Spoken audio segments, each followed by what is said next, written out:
네, 오늘 우리에게 주실 하나님 말씀은 요한복음 12장 12절 말씀부터 13절 말씀까지입니다. 그 이튿날의 명절에 온 큰 무리가 예수께서 예루살렘으로 오신다는 것을 듣고 종려나무 가지를 가지고 맞으러 나가 외치되 호산나 찬송하리로다. 주의 이름으로 오시는 이 곧 이스라엘의 왕이시여 하더라. 아멘. 예루살렘을 한 많은 도시라고 말합니다. 한이 많은 도시. 왜냐하면 이스라엘, 특히 예루살렘은 수많은 외세의 침략을 받고 또 점령을 당한 그런 슬픔에 아픔이 있는 도시이기 때문에 그렇습니다. 우리나라도 외세의 침략을 많이 당한 나라입니다. 그러다 보니까 우리나라에도 한이 많이 있습니다. 그리고 작은 힘들을 모아서 단체 행동을 하는 이렇게 투쟁을 하는 이런 일들이 많이 있어 왔습니다. 특히 우리 전라도에는 한이 더 많은 것 같아요. 많이 맞아봐서 그런가요? 많이 아파봐서 그런가요? 그래서 전라도에는 보면 한이 있는 노래가 참 많습니다. 또 소리의 고장, 그래서 그 한을 소리로 노래로 하다 보니까 소리의 고장들이 많이 있습니다. 예수님 당시에 유대인들은 로마의 지배 아래에서 고통을 당하고 있었습니다. 그렇기 때문에 정치적으로 또 종교적으로 많은 압박 속에 있었기 때문에 메시아가 누군가 해방을 시켜주실 지도자가 왔으면 좋겠다는 그런 간절한 고대함이 있었고요. 성경에서도 구원할 메시아를 보내겠다고 그런 약속이 있었기 때문에 유대인들은 그 약속을 기다리고 있는 상황이었습니다. 이런 상황 속에서 죽은 나사로를 살려낸 그 예수님, 이 소문이 온 유대에 퍼졌거든요. 죽은 자도 살리시는 예수님, 바로 그분이 예루살렘에 오신다, 이 소리를 들었으니 얼마나 많은 사람들이 기대감이 있었겠습니까? 그래서 예루살렘에 있는 많은 사람들이 다 몰려 나와 가지고 예수님이 예루살렘에 오신단다, 갈릴리에서 예수님이 오신단다, 이 소문을 듣고 사람들이 몰려드는 거예요. 그래서 예수님이 예루살렘에 입성하실 때 어린 나귀를 타고 들어오실 때 많은 사람들이 노래 불렀습니다. 어떤 사람들은 종려나무, 대추야자인데요, 그 가지를 꺾어가지고 흔들면서 호산나라고 소리 질렀습니다. 호산나는 뭐냐 하면 지금 구원하소서, 그런 뜻이에요. 지금 구원하소서, 우리를 구원하소서, 이것이 바로 호산나예요. 많은 사람들이 우리를 구원해 주십시오, 우리를 해방시켜 주십시오 이러면서 소리를 질렀습니다. 요한복음 12장 13절 한번 읽어볼까요? 종려나무 가지를 가지고 맞으러 나가서 외치되 호산나 찬송하리로다. 주의 이름으로 오시는 이 곧 이스라엘의 왕이여 하더라. 그 군중의 외침, 이 외침은 사실은 정치적 억압과 압박 속에서 해방해달라, 이런 기대가 더 컸습니다. 예수님은 죽은 나사로도 살릴 수 있는 능력이 있는 분, 또 갖가지 질병든 자들을 말씀으로 고칠 수 있는 그런 능력이 있는 분이니까 그 예수님이 오시면 정치적인 어떤 압박으로부터 충분히 우리를 구원할 수 있다라는 믿음, 그런 기대가 있었죠. 그러니까 그렇게 기대하고 예수님이 예루살렘으로 오셨는데, 예수님은 백성들의 기대와는 다르게 정치적인 해방이 아니라 그 외에는 관심이 없으신 거예요. 관심이 없은 거예요. 그러니까 많은 사람들이 이제 실망하기 시작을 한 거죠. 그리고 예수님께서는 오히려 약한 자들, 병든 자들, 그리고 죄인들, 이런 데 관심을 가지시고 결국 무기력하게 십자가를 지고 돌아가시는 이 길을 걸어가고 있었던 것입니다. 요한복음 10장 10절 한번 볼까요? 도둑이 오는 것은 도둑질하고 죽이고 멸망시키려는 것뿐이요 내가 온 것은 양으로 생명을 얻게 하고 더 풍성히 얻게 하려는 것이라. 예수님이 오시는 것은 바로 정치적인 지도자, 정치적인 압박이 아니라, 구원이 아니라 죄인을 구원하기 위해서 오신다. 죄인을 구원하기 하는 방법은 딱 한 가지입니다. 죄인의 죄값을 지불하는 거예요. 그래야 그 죄값이 없어지니까. 결국 죄값을 지불한다는 얘기는 죄의 싹은 사망이요. 결국 죄를 지은 것은 죽음으로 갚아야 된다. 그렇다면 모든 죄를 지은 사람이 다 죽어야 되잖아요. 그렇게 할 수 없으니까 예수님께서는 죄인이 아닌, 죄가 없으신 예수님이 죄인들의 죄를 대신해서 죽으신 것입니다. 이것이 예수님이 오신 목적이었습니다. 군중들이 바라는 정치적인 해방이 아니라 예수님의 목적은 죄를 대신 짊어지고 돌아가시는 것이었다. 우리나라에 복음이 들어왔을 때 그때도 많이 힘든 때였죠. 경제적으로도 힘들었고 정치적으로도 많이 힘든 상황이었습니다. 그러니까 사람들은 정치적으로든 경제적으로든 무엇인가 의지하고 또 기대하려는 마음들 때문에 복음을 쉽게 받아들일 수 있었고, 또 교회에 와서 많이 기도하고 하나님 앞에 바라는 그런 기대감이 있었어요. 이런 상황과 잘 맞아가지고 한국 교회가 급속도로 세계에서도 찾아볼 수 없는 유래, 그만큼 한국 교회가 부흥을 하게 되었고 많은 교회들이 생겼습니다. 그런데 지금 상황은 어떻습니까? 지금은 그 많은 사람들이 교회를 찾아오고 교회가 세워졌어요. 교회가 어느 정도로 많이 세워졌냐 하면 술집보다 많다라고 할 정도로, 같은 건물에도 교회가 막 2개, 3개씩 있을 정도로 교회가 굉장히 많았습니다. 그런데 지금 교회가 많이 사라지고 있잖아요. 왜 그렇게 되었을까요? 사람들이 기대하는 것과 많이 다른 면도 있었을 것입니다. 군중들이 예수님을 찾아서 소리 질렀던, 호산나 했던 사람들이 자기들의 기대와 다르게 예수님이 하시니까 결국 떠나가고 예수님을 십자가에 못 박으라고 오히려 박해하고 핍박했던 사람들과 오늘날 우리 한국 교회의 모습과는 너무나 닮은 모습이 있었다. 그뿐만 아니라 그 당시의 종교 지도자들처럼 또 그 당시에 예수님의 제자들마저도 예수님이 십자가의 길을 걸어가실 때, 재판을 받으실 때 예수님 가까이 곁에 있지 아니하고 멀찍이 따라갔습니다. 마가복음 14장 54절 읽어봅니다. 베드로가 예수를 멀찍이 따라 대제사장의 집들 안에까지 들어가서 아랫사람들과 함께 앉아 불을 쬐더라. 또 15장 11절 그러나 대제사장들이 무리를 충동하여 도리어 바라바를 놓아달라 하게 하니, 13절 그들이 다시 소리 지르되 그를 십자가에 못 박게 하소서. 15절 빌라도가 우리에게 만족을 주고자 하여 바라바는 놓아주고 예수는 채찍질하여 십자가에 못 박게 넘겨주니라. 군중과 제자들이 예수님을 따라갔던 것처럼 한국도 많은 사람들이 교회를 나왔고 복음을 듣고 그랬습니다.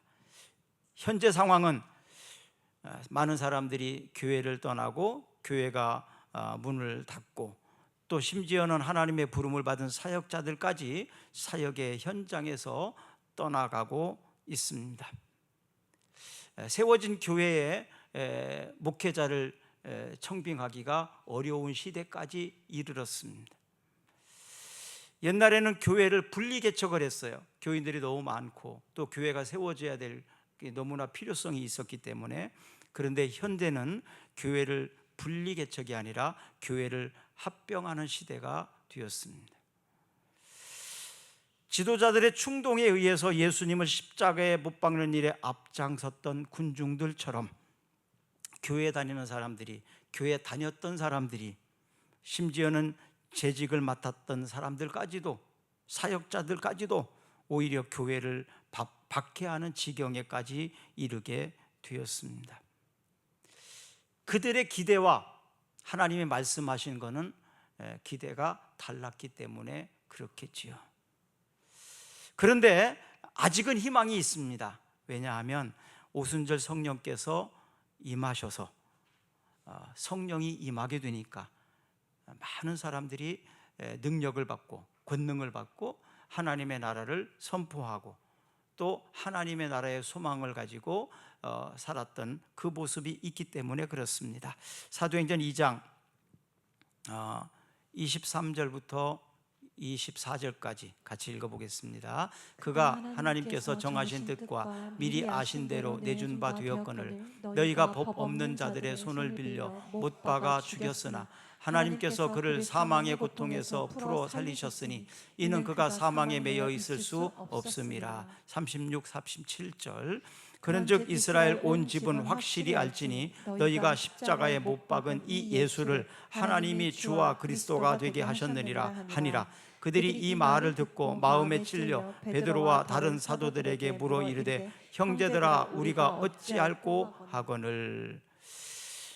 자, 그러면 이제 예수님을 환영하고 찬양했던 그 무리 속, 또 예수님을 배반하고 예수님을 십자가에 못 박으라고 소리 질렀던 그 군중 심리 단체, 자, 환영하고 찬양하는 것만으로는 충분하지 않다.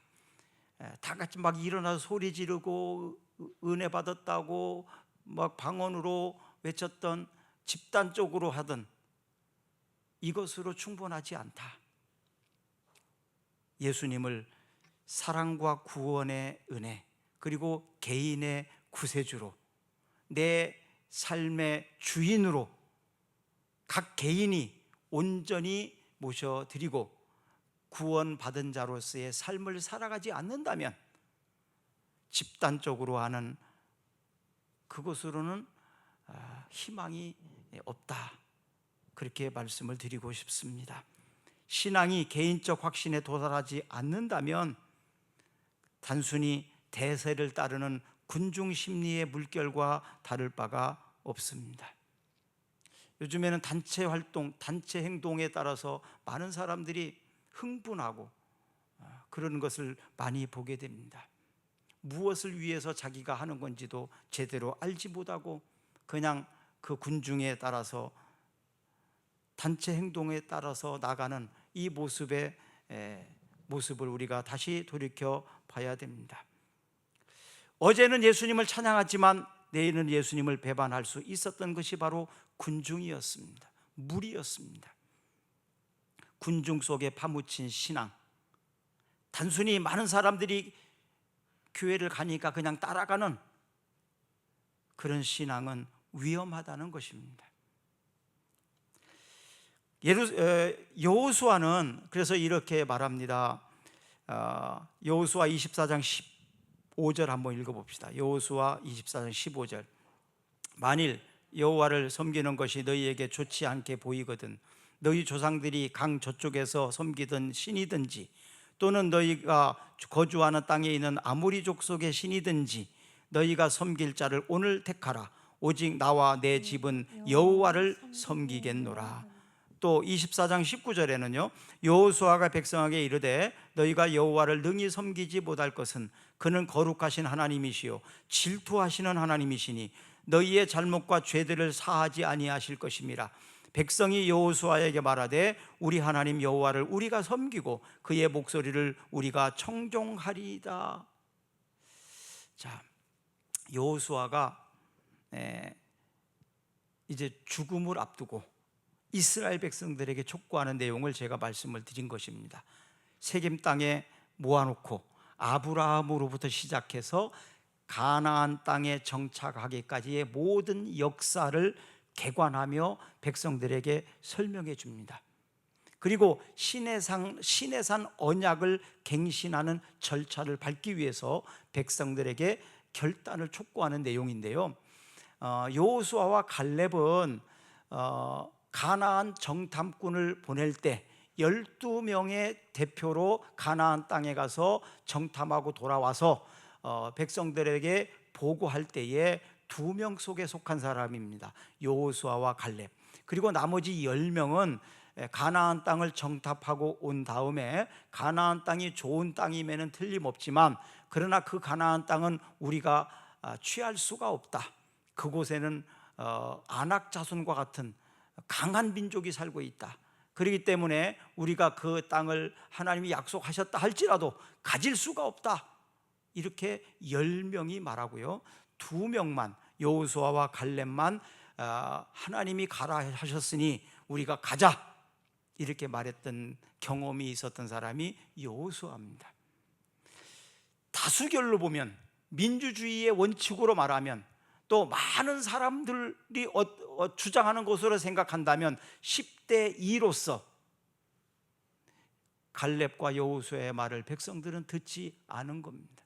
그로 인하여 이스라엘 백성들이 엄청난 하나님의 진노와 고난을 당했습니다. 이것을 경험한 사람이 여호수아입니다. 집단적으로 많은 사람들이 주장한다 할지라도 그것이 꼭 정의가 아니고 진리가 아닐 수 있다는 것이에요. 또 군중 속에 파묻혀서 신앙생활하고 많은 사람들 속에 파묻혀서 내 생각과 또 옳고 그름을 떠나서 살아가는 것이 얼마나 위험한 것인지를 보여주고 있습니다. 그 많은 사람들이 내 인생을 대신해 줄 수 없어요. 내가 잘못 가게 된다면 그 책임은 결국 내가 져야 된다는 것을 알아야 됩니다. 예수님이 예루살렘을 입성하실 때 환영하던 군중들, 그 군중들은 결국 종교 지도자들, 정치 지도자들의 속임수에 넘어가서 단체 행동을 한 겁니다. 호산나 다윗의 자손이여라고 예수님을 환영하던 사람들이 이제는 예수님을 십자가에 못 박으라고 소리 질렀던 사람들이 군중들이었습니다. 결국 이 단체 행동으로 인해서 총독 빌라도까지도 손을 들었어요. 총독 빌라도는 예수님이 십자가에 못 박힐 만한 죄가 없음에도 불구하고 당시의 종교 지도자들과 정치 지도자들의 압박에 못 이기고 또 군중들의 소리에 못 이겨서 결국 예수님을 십자가에 못 박으라고 판결을 내렸습니다. 폭도들의 현장, 군중 속의 현장, 바로 우리들도 있을 수 있다는 것을 알아야 됩니다. 자, 우리는 잘 압니다. 12명의 정탐꾼 중에서 10명의 소리 지는 것을 듣고 잘못 결정을 했던 그 당시, 또 많은 사람들이, 군중들이 십자가에 못 박으라고 소리 지르라고 했던 그 소리에 압박에 못 이겨서 빌라도는 예수님을 십자가에 못 박게 판결했다는 사실. 빌라도는 내 잘못이 아니라고 했지만 결국 빌라도가 사인한 것입니다. 마태복음 27장 22절부터 23절 한번 읽어볼까요?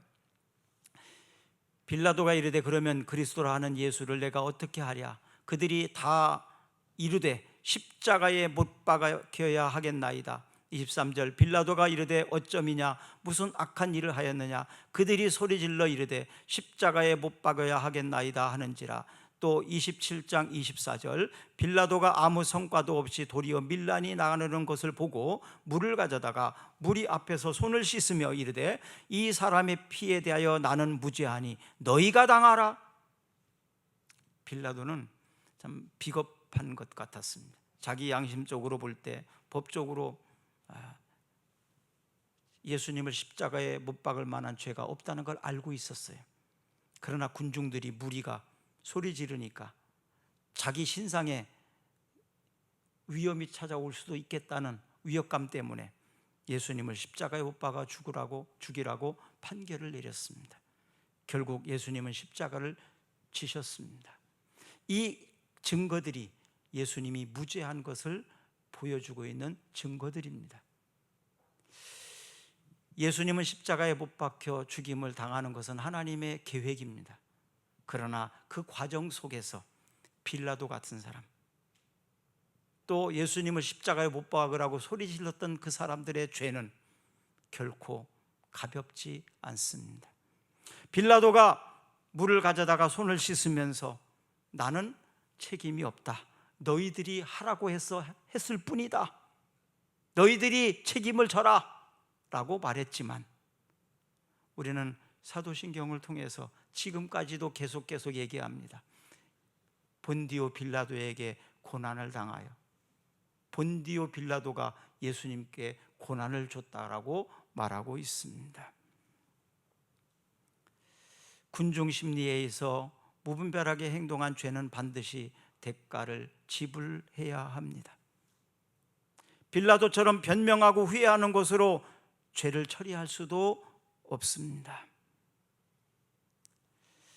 자, 지금 우리의 신앙은 어떤 단계에 와 있습니까?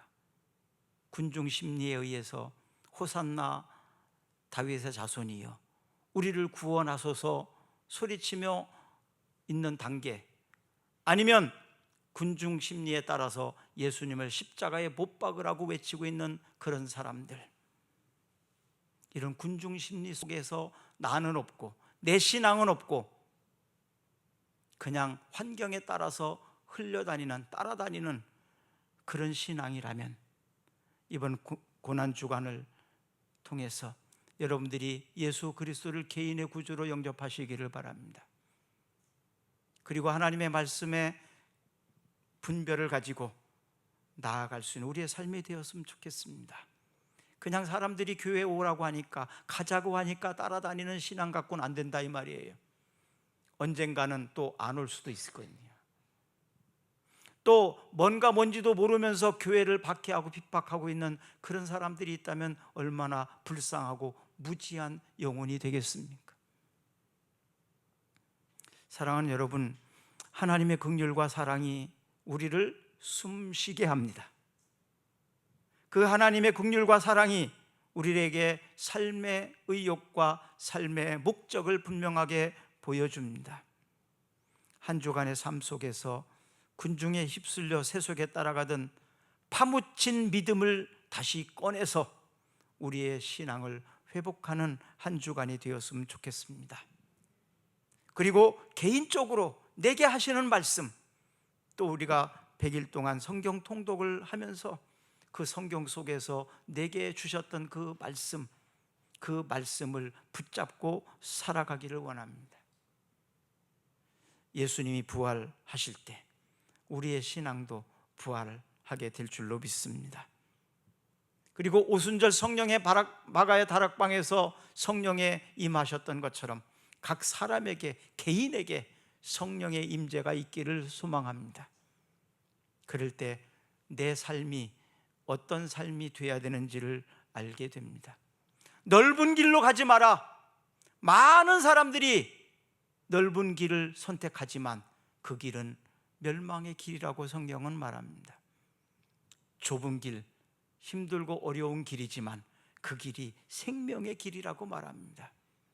그냥 많은 사람들에게 휩쓸려서 환경과 상황에 따라서 살아간다는 것은 얼마나 위험한 일인지, 이제는 내가 하나님의 말씀을 붙잡고 또 하나님이 뜻하시는 것을 묻고 찾고 기도하면서 우리가 걸어가야 될 그 길을 걸어갈 수 있는 신앙이 되었으면 좋겠습니다. 이런 사람은 어떤 상황이 와도 흔들리지 않습니다. 코로나 같은 질병이 와도, 정치적인 어떤 상황이 와도, 어떤 위험과 고난이 찾아온다 할지라도 변하지 않는 신앙을 가질 수 있습니다.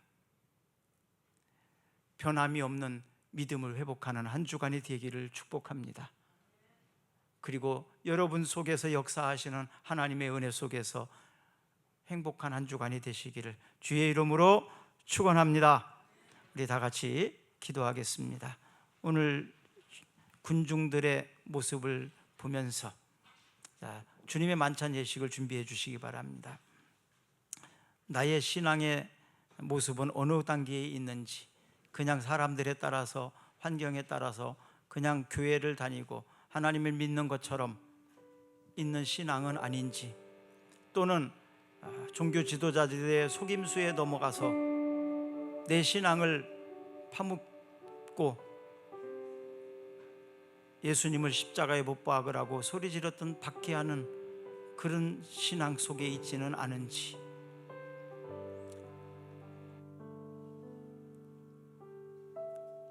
여호수아가 외쳤습니다. 오직 나와 내 집은 여호와를 섬기겠노라. 우리도 그렇게 말하기를 바랍니다. 오직 나와 내 집은 여호와를 섬기겠노라. 진리의 영이신 성령님이여 내 마음에 오시옵소서.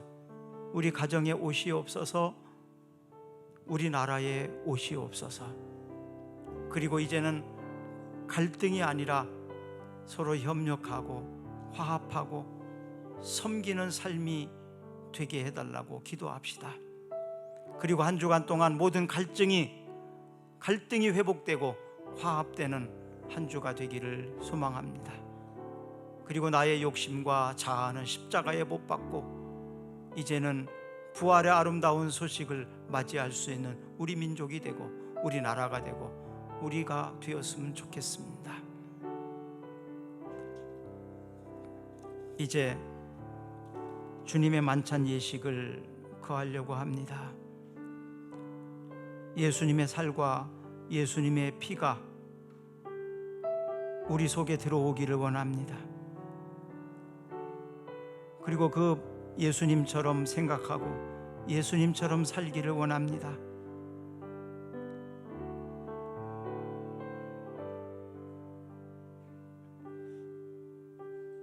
예수님이 우리를 위해서 찢기신 그 주님의 몸, 예수님이 우리를 위해서 흘리셨던 그 물과 피, 이제는 우리가 예수님처럼 섬김의 삶을 살겠다고 결단하는 주님의 만찬 예식을 거하려고 합니다.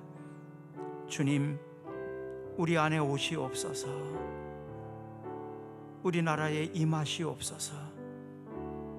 그리고 군중 속에 파묻혔던 우리의 신앙이 회복되게 하시옵소서. 우리 주 예수 그리스도의 이름으로 기도드리옵나이다. 아멘. 이제 주님의 만찬 예식을 하도록 하겠습니다. 저희가 먹을 때에 예수께서 떡을 가지사 축복하시고 떼어 제자들을 주시며 가라사대 받으라 이것이 내 몸이니라 하시고, 이제 우리를 위해서 찢기신 주님의 몸을 상징하는 떡을 나누도록 하겠습니다.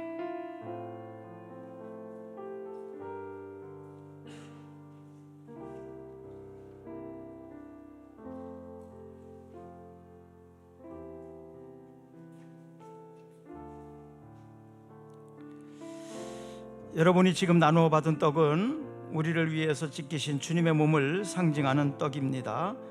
감사함으로 드시기를 바랍니다. 이어서 주님의 피를 상징하는 잔을 나누도록 하겠습니다.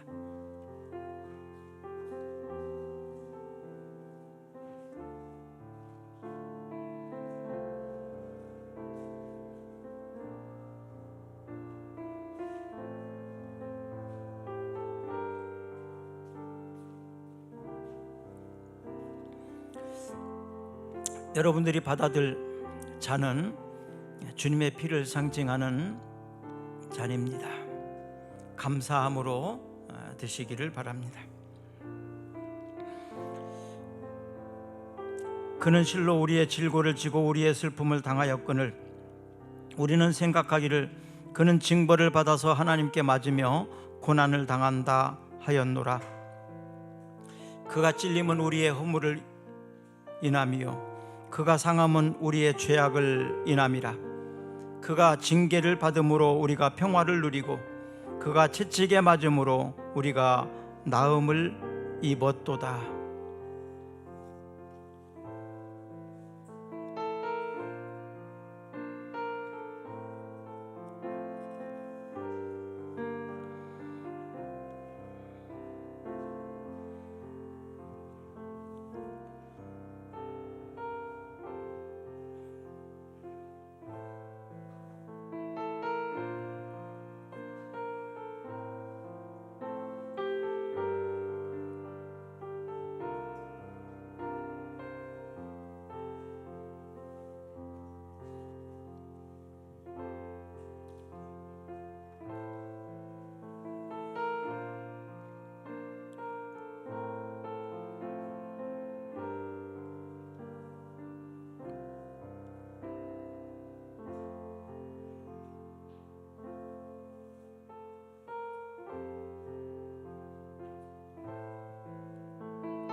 우리 다 같이 일어나셔서 축복 기도를 하고 마치겠습니다. 지금은 인류를 구원하시기 위해서 인간의 몸을 친히 입으시고 오셔서 고난당하신 우리 주 예수 그리스도의 은혜와 개인과 역사의 주관자 되시는 하나님 아버지의 지극하신 사랑과 날마다 은혜 안에 살도록 도우시는 성령님의 인도하심이 하나님의 병기로 쓰임받기를 소원하며 세상으로 나아가는 성도들 위해 지금부터 영원토록 함께 하시기를 간절히 축원하옵나이다. 아멘.